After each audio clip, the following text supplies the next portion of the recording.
अस्सलाम वालेकुम, मेरा नाम मुबशर महर। मेरा ताल्लुक़ डिस्कवर प्रॉपर्टी से है और मेरे साथ मौजूद हैं अदनान साहब और आपका ताल्लुक़ अदनान एसोसिएट से है।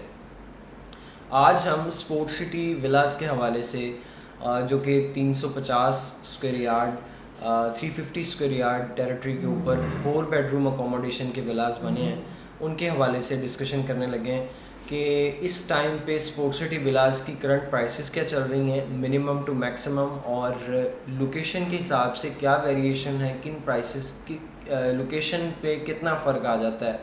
इसके अलावा इस टाइम ट्रेड जो है वो किस नोयत का हो रहा है, स्पीडी है और मार्केट किस तरफ जा रही है। तो ये सारी चीज़ें जो हैं वो हम अदनान साहब से जानेंगे। इसके अलावा जो सराउंडिंग के अंदर स्पोर्ट सिटी विलास के सराउंडिंग के अंदर जो चेंजेस आई हैं, यानी वहाँ पे फलदार दरख्तों का लग जाना और परसेंट 33 की शॉपिंग गैलरी का ऑपरेशनल हो जाना, स्पोर्ट सिटी जो मशहूर है क्रिकेट स्टेडियम की वजह से, वहाँ पे स्पीडी वर्क जो है वो होना। तो इन सारी चीज़ों के ऊपर हम बात करेंगे। जी अदनान साहब। जी बहुत शुक्रिया आपका, आप तशरीफ़ लाए।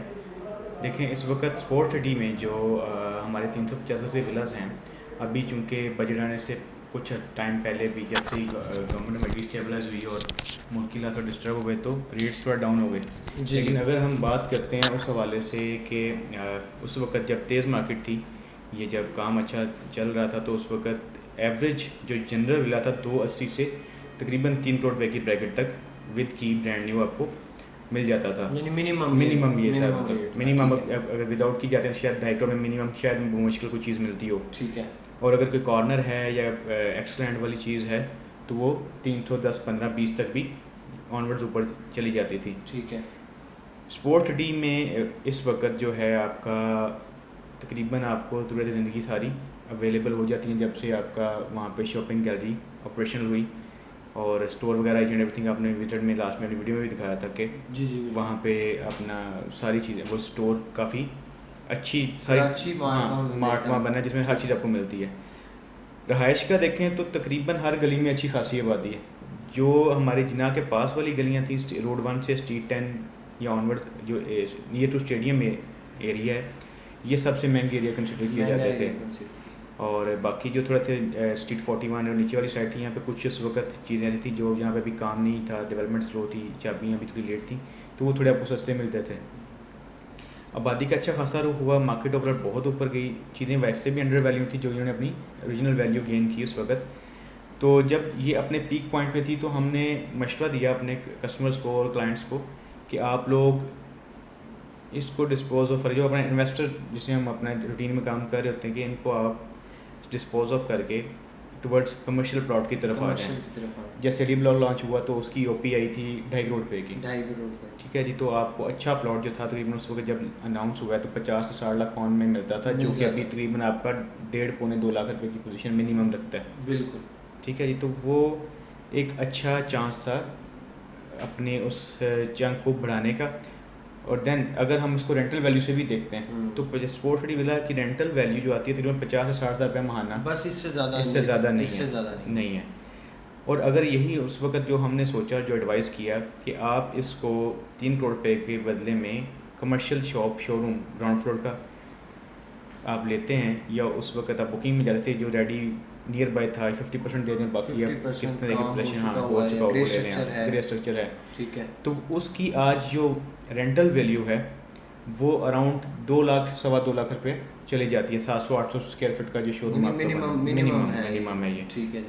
सेकेंडली उस वक्त आपको मिलता था ग्राउंड फ्लोर 40,000 41,000 पर स्क्वायर फीट पे, जो कि अभी अराउंड 55,000 रुपये मिनिमम।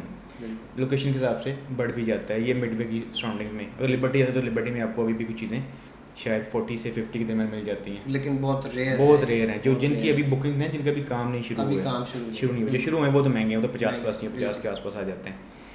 तो इनमें से कुछ जो दोस्त हमारे क्लाइंट थे जिन्होंने उस वक्त ये स्टेप लिया कि वहाँ से पैसे निकाल के लिबर्टी की तरफ आ गए या मिडवे की तरफ आ गए, तो वो लोग इस वक्त अच्छे खासे एक तो पहले में प्रॉफिट में आ गए हुए हैं और एक रेंटल इनकम जनरेट होगी। और जिन्होंने उस वक्त प्लॉट लिए, बुकिंग नहीं ली, वो इसमें से काफ़ी लोग ऐसे हैं जो फिजिबिलिटीज़ अक्सर डिस्कस कर रहे होते हैं, जी हम इसको बनाना चाहते हैं तो उसमें सारी सी बात ये कि अगर सिर्फ ग्राउंड भी आप होल्ड करके बाकी आप बेच के उसको मल्टीपल कर सकते हैं, आपके पास 5 से 6 फ्लोर सिंगल पे, 5 से 6 फ्लोर यानी वो सोल्ड आउट करके आप सारी चीज़ें, और फिर भी ग्राउंड आपकी तरफ ग्राउंड आपके पास अच्छे खासे प्रॉफिट में खड़ा होता है। सेल आउट करना चाहें तो सेल आउट करते हैं। सही है।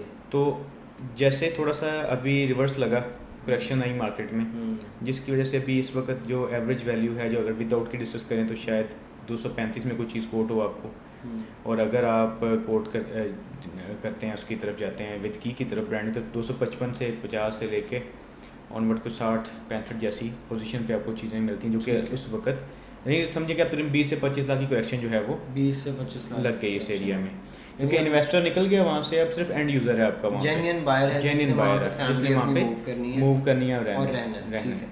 अच्छा, अभी इस टाइम पे आप क्या देखते हैं कि अभी जो कुछ चेंजेस हुई हैं जी, तो क्या वहाँ पे जो ट्रेड की स्पीड है उसमें क्या कमी आई है, बढ़ा है, या एक स्टेबिलिटी है, किस तरह से आप देख रहे हैं?